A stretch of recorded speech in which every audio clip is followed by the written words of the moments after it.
Hola, ¿qué tal? Paz y bien. El profeta Isaías nos recuerda que si das de comer al hambriento, si socorres al que está necesitado, tu vida será como un jardín regado. Qué maravilloso que es esto, porque justamente la compasión nos invita a vivir concretamente en el servicio de los demás. En esto que se llama piedad por los pobres, que también se dice de mala manera limosna, y que no es dar lo que me sobra, sino dar mi vida al estilo de Jesús, esta compasión que es sentir con el otro. Te invito entonces en este capítulo y en este programa a recorrer juntos esta maravillosa experiencia de ser compasivos con Jesús, con los más necesitados.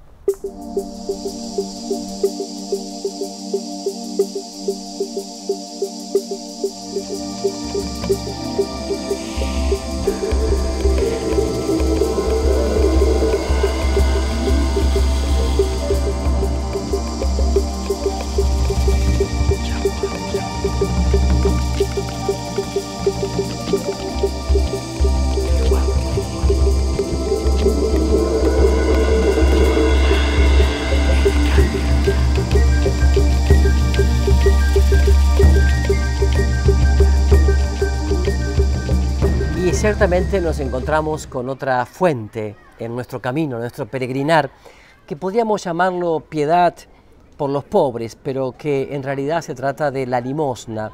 Pero es una palabrita devaluada, mal entendida, por eso queremos expresarlo bien. Isaías, el profeta, en el capítulo 58 dice: si ofrecieses el pan, si saciaras a quien tiene hambre, serías como un huerto regado. Serías como un huerto florido, como un huerto regado. O sea, la piedad hacia los más necesitados incluye gestos contundentes de obras de misericordia, corporales sobre todo, pero que se hacen desde la fe, desde esa actitud de ver en cada uno, en cada necesitado, al mismo Jesús. Esta es la actitud que acompaña a la piedad que es el sentimiento que surge de la fe, ¿no? De la fe y de la unidad fuerte con Jesús. Al compartir la compasión de Dios por los pobres, los enfermos, los afligidos, los marginados, los pecadores, los excluidos, como dice el Papa Francisco, uno entra en el corazón del Padre Dios misericordioso y comprende esas entrañas de misericordia ante toda miseria humana. Uno va llevando, como dice San Pablo en 1 Timoteo capítulo 4, va llevando esa piedad, esa consolación a los demás. Entre las obras, ciertamente, de piedad o de misericordia, una muy importante es la limosna, ¿no? Es decir, hacer la beneficencia para los más necesitados. Pero cuidado con esa palabra limosna. No se trata de dar lo que me sobra, el sobrante, de llenar de bolsas la ropa que tengo en mi placar sobrantes y mandarla a Cáritas parroquial, que no está mal, ¿no? Pero no se trata solo de eso. La limosna no es tanto dar lo que me sobra, sino darme a mí mismo, hacerme ofrenda de mi vida, hacer ofrenda de mi vida, mi entrega, mi tiempo, mis capacidades, mis recursos, mis talentos. En eso consiste, ¿no? Miren, el libro del Eclesiástico tiene un texto hermoso, lo compartimos, es el capítulo 3. Dice: el agua apaga el fuego llameante, la limosna perdona los pecados. Hijo, no prives al pobre del sustento, ni dejes en suspenso a los ojos suplicantes. No entristezcas al que tiene hambre, no exasperes al hombre, al ser humano, en la indigencia. Me parece hermoso este texto. Con el humilde, mostrate paciente, y que tu limosna no sea demorada, sino que sea realmente rápida allí, ¿no? De estos dos textos también ¿no? Que es de el Eclesiástico 29, surge la fuerza expiatoria y liberadora de la limosna. Efectivamente, la limosna es poner amor, caritas, el amor de Dios, en donde no hubo amor. Y ciertamente tu conversión tiene que estar acompañada de la limosna. O sea, tu conversión tiene que ser oración y limosna. ¿Por qué? Porque finalmente lo que contemplo en la oración lo llevo a la acción también en la limosna. a Nabucodonosor, que ya estaba destinado a la ruina, el profeta Daniel le dice o le hace una propuesta para salvarse. Y esa propuesta es: acepta mi consejo, rey, descuenta tus pecados con la limosna y tus iniquidades, tus actos de impunidad serán cubiertos de misericordia. Ten misericordia con los afligidos, le dice Daniel, capítulo 4, a este rey que estaba perdido, ¿no? Jesús en el Evangelio habla de la limosna como despojarse de los bienes que contaminan, ¿no? Eso lo vemos en Lucas 11:41, que encadenan, que pesan, que te quitan esa libertad interior para ser instrumento del reino, canal del reino, que te hacen difícil el ingreso al reino de Dios. Incluso dice en Lucas 12, vende lo que tienes y dáselo en limosna a los pobres. Qué interesante. Es decir, aquello que es obstáculo en tu crecimiento como persona y aquello que es obstáculo en tu camino hacia el reino. Mientras condena en el Evangelio al rico Epulón y sentencia contra los ricos diciendo: es más fácil que un camello pase por el ojo de una aguja que un rico entre en el reino de los cielos, se compadece en cambio de la anciana que en el templo da de lo que tenía todo en esas 2 moneditas de cobre. Despojarse. Exigencia fundamental para seguir a Cristo Jesús el Maestro. Despojarse de uno mismo, despojarse de su orgullo, de su vanidad, de su frivolidad, de su cholulaje, y también despojarse del sobrante, despojarse de las mochilas, despojarse de esta sociedad de consumo que te obliga a acumular, a comprar, incluso compulsivamente muchas veces, despojarse porque, como bien se dice, en la mortaja del féretro no entra absolutamente nada, y como bien dice Papa Francisco, nunca vi detrás de un cortejo un camión de mudanza. Pero cómo cuesta asumir y aceptar esto en lo cotidiano, cómo pasamos la vida, cómo gastamos energía, tiempo, esfuerzo, simplemente en acumular. Cuando hablamos de limosna, hablamos de toda obra de misericordia motivada por la piedad, es decir, inspirada por el Espíritu Santo y movida por la fe y la adhesión a la persona viva de Jesús. No se trata de altruismo solamente, no se trata de hacer lo que hace una ONG, se trata de hacerlo en la persona de Jesús al otro. En eso consiste la dimensión trascendente de la obra de piedad, en este caso la limosna. En el Catecismo de la Iglesia Católica aparecen las obras de misericordia corporales, que ciertamente, como lo he dicho, son un camino sin obstáculo hacia la vida eterna. Yo recuerdo en este momento una anécdota de que en un pueblito de Estados Unidos se dio una vez que un chico muy pobre y que estaba hambriento, tenía una monedita, tocó la puerta de una casa con la idea de pedir un vaso de leche y pagarlo con esa monedita. Pero cuando una joven abrió la puerta, el muchacho, el pibe, el chico, medio como que quedó así y le pidió un vaso de agua. Pero la chica se dio cuenta que tenía hambre, entonces tomó un gran vaso de leche con una gran galleta y se lo dio al chico. Y el chico dijo: yo no tengo para pagarlo. Pero la chica le respondió: mi mamá nos enseñó que un vaso de leche y una galleta no se cobran, se dan por amor al prójimo. Pasaron los años. Un día, esta joven ya crecida tuvo una gravísima enfermedad. En ese pueblo hicieron muchos estudios, no encontraban bien lo que tenían y la llevan a la gran ciudad cercana, a una clínica privada, costosa, donde le hacen muchos estudios. El director general de esa clínica se entera de que había venido una mujer de un pueblito y le sonó el nombre porque era su pueblito de origen, ¿no? Y entonces quiso saber quién era y entró con su bata de médico, claro, irreconocible él, pero enseguida la reconoció. Era la misma mujer, ahora ya crecida, que jovencita le había dado ese vaso de leche y esa galleta. Entonces ese hombre, un médico reconocido, hizo todo lo posible, puso todo lo que había en la clínica al servicio de la recuperación de esa mujer. Pasaron los meses y esa mujer quedó felizmente recuperada. Y ese médico entró a la parte administrativa de la clínica, pidió todos los gastos, que eran enormes, y puso: esto ya está pagado, fue cancelado hace muchos años por un vaso de leche y una galleta. Y cuando a la mujer le entregaron el sobre con las facturas, decimos nosotros, o sea, con todos los gastos, la mujer decía: me va a llevar la vida entera a pagar todo esto. Y cuando lee eso, sus ojos se llenaron de lágrimas y, conmovida, se dio cuenta el poder milagroso de la caridad. El poder milagroso de la caridad. De lo que la caridad hace.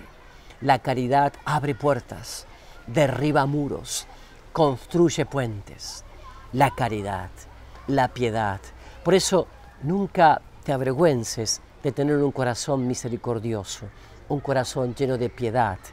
Porque, mira, en la medida en que tú estás dando para gloria de Dios, con total desprendimiento y rectitud de intención, siempre serás bendecido. Siempre serás bendecido. En cualquier circunstancia serás bendecido. La bendición de Dios, es decir, el bien decir de Dios, caerá sobre tu vida. Además, no te olvides que en la medida en que ejercitas la caridad, la caritas, que es el amor de Dios derramado en tu vida, vos mismo te llenás de ese amor, porque es dando como se recibe, y es olvidándose de uno mismo como uno nace a la vida eterna. Por eso entonces tenemos que orar en este momento para que el Espíritu Santo, la Rúa Santa, nos permita descubrir esta vía de consolación que es la piedad para con los pobres, la piedad para los marginados, excluidos, enfermos, débiles de este mundo, para que nos dé la capacidad de ser canal de consolación en este mundo que necesita ser consolado, en este mundo que necesita rostros concretos, operantes de la misericordia divina. Señor, te pedimos esa gracia para nosotros, para todos nosotros. Y te lo pedimos con la convicción de que tu Espíritu Santo nos asiste para que podamos tener esas entrañas de misericordia y ejercitar, sobre todo, las obras de misericordia corporales, como camino hacia el cielo, hacia la vida eterna, haciendo ya aquí y ahora la resurrección presente y actuante por el amor gratuito e incondicional. Por eso digo, no se vayan, caminemos más y avancemos. Al regreso les propondré otra fuente inagotable para nuestro camino en este oasis que es la Iglesia, para nuestro camino hacia el encuentro con el Padre, en el Hijo, por el Espíritu Santo. Enseguida volvemos.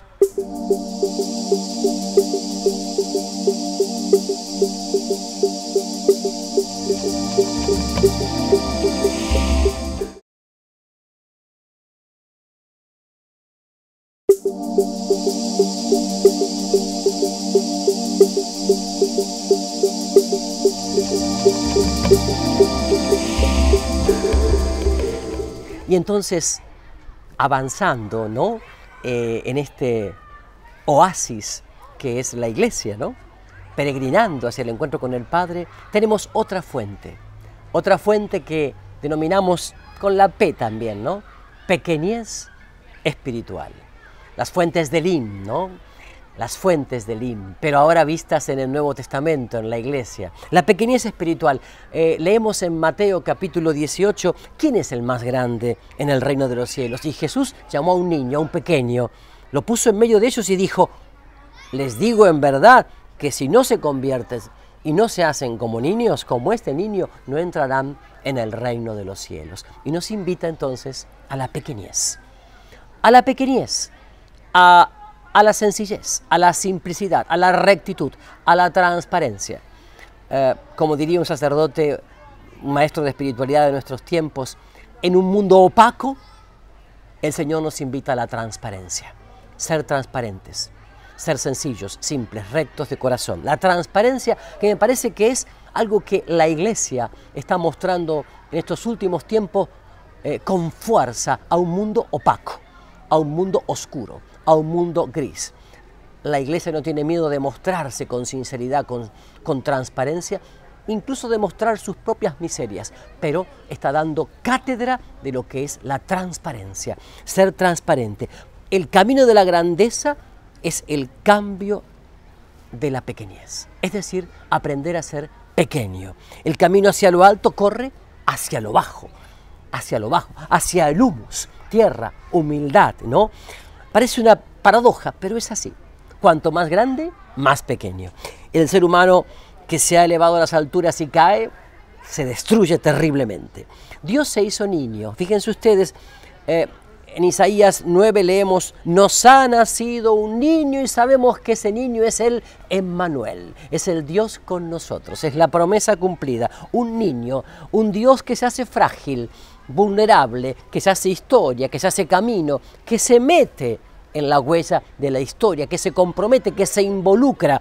Es todo un desafío para aquellos que se sienten autosuficientes, poderosos y que piensan que nunca van a morir. Este Dios, nuestro Dios, por amor incondicional, se hace camino, huella, se hace hombre, se hace niño frágil, envuelto en pañales. Incluso invita a los más humildes, a los pastores de Israel, a compartir su buena nueva. Son los primeros en recibir este fuerte llamado, ¿no? E incluso también en Belén allí se da esa capacidad de convocar a sabios lejanos para que vengan a adorar a un niño, seguidos por una estrella. Jesús enseña e invita a ser pequeños. En el Evangelio son numerosísimos los llamados a la pequeñez espiritual y se van relacionando también con el Antiguo Testamento, con el Salmo 72, si lo quieres meditar, con Judith o Judith, capítulo 9, con el libro del Eclesiástico, capítulo 35, Isaías 41, pero en la boca de Jesús los pequeños se van revistiendo de una luz nueva. Por eso digo, te bendigo, Padre, Señor del cielo y de la tierra, porque has ocultado estas cosas a los sabios e inteligentes y las has revelado a los humildes. Dice Jesús en Mateo capítulo 11, versículo 25. Es decir, a los humildes les he revelado entonces los misterios ocultos del reino, el proyecto del Padre, ¿no? A los humildes, es decir, a los simples, a los sencillos.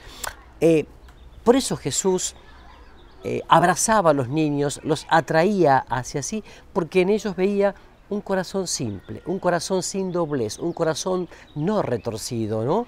Un corazón no opaco, un corazón transparente.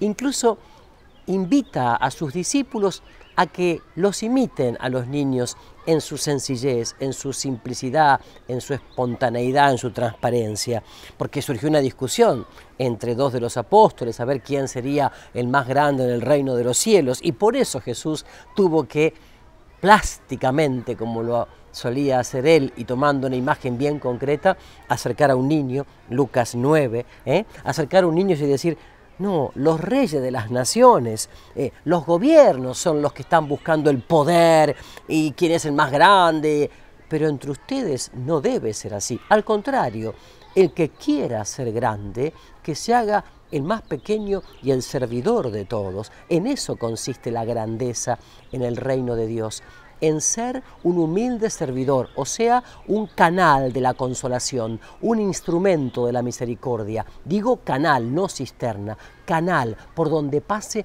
la consolación que Dios me da. Eso es maravilloso, ¿no? Si por tanto yo, el Maestro y Señor, he lavado los pies de ustedes, también ustedes deben lavarse los pies unos a otros. Juan 13, 14.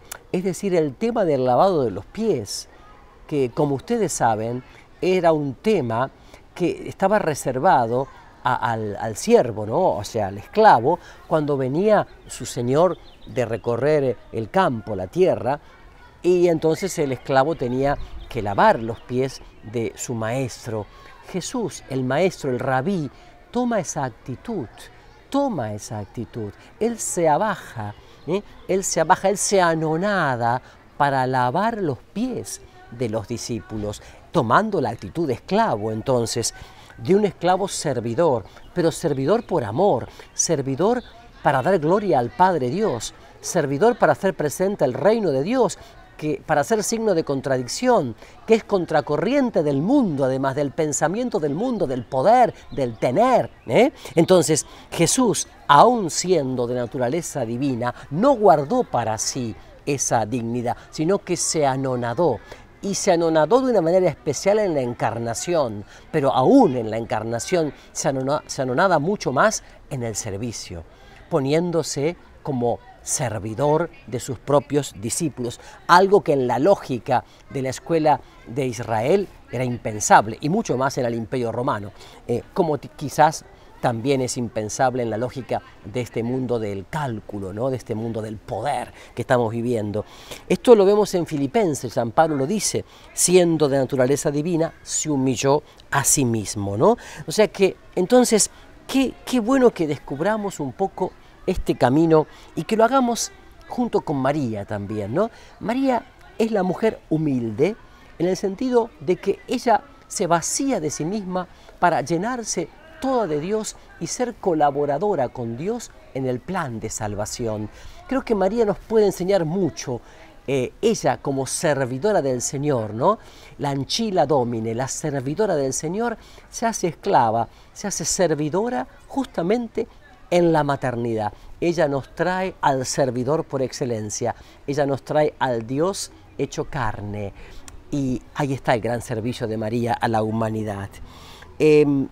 Yo creo que ponerse en el último lugar ayuda mucho a descubrir la grandeza a la cual estamos llamados, porque justamente yo veo que en los santos y santas la característica era no llamar tanto la atención, servir sí, muchas veces teniendo que exponerse, ¿verdad? Mostrarse, pero con mucha sencillez. ¿Cuántos ejemplos tenemos de eso, no? Hombres intelectuales tan fuertes como Pablo VI, el Papa, o como Juan XXIII, tan humilde, hombres tan comunicativos como Juan Pablo II, que fueron santos realmente en el servicio, en la entrega incondicional por el reino de Dios. Y la lista es interminable. Solamente tomé el ejemplo de 3 papas porque me han venido ahora a mi mente, a mi memoria. Pero hazte humilde y pequeño ante Dios, en donde la pequeñez es siempre dependencia amorosa. Qué lindo, ¿no? La pequeñez es dependencia. Fíjense que un niño siempre depende de su padre. Papá, papá, la dependencia amorosa, no una dependencia enfermiza, sino una dependencia amorosa. Yo te necesito, Padre, porque soy un niño pequeño en tus brazos y quiero que me alces con tus manos y me apretes contra tu mejilla, porque realmente así me siento más confiado. Creo que esta dependencia es la clave para sentirse pequeño, depender, no sentirse autosuficiente, no sentirse que lo puedo todo solo, un francotirador en este mundo, sino depender. Yo sé que soy un hijo, una hija libre, pero que dependo del amor incondicional, de la ternura y de la misericordia de mi Padre. Como un niño tranquilo, así está mi alma dentro de mí, dice el Salmo 131. ¿Y por qué? Porque Dios me está mirando con amor, porque Dios me está mirando con ternura. Ahí está el punto. No hay mayor felicidad y consolación que sentirse como un niño en los brazos de Dios. Justamente porque me hago pequeño en los brazos del Padre Dios, puedo también hacerme pequeño para entrar en el corazón del prójimo, en el corazón del hermano y poder servirlo. Poder servirlo con la consolación de la palabra de aliento, con la consolación de la ayuda, con la consolación de la solidaridad, con la consolación de la caricia, de la ternura.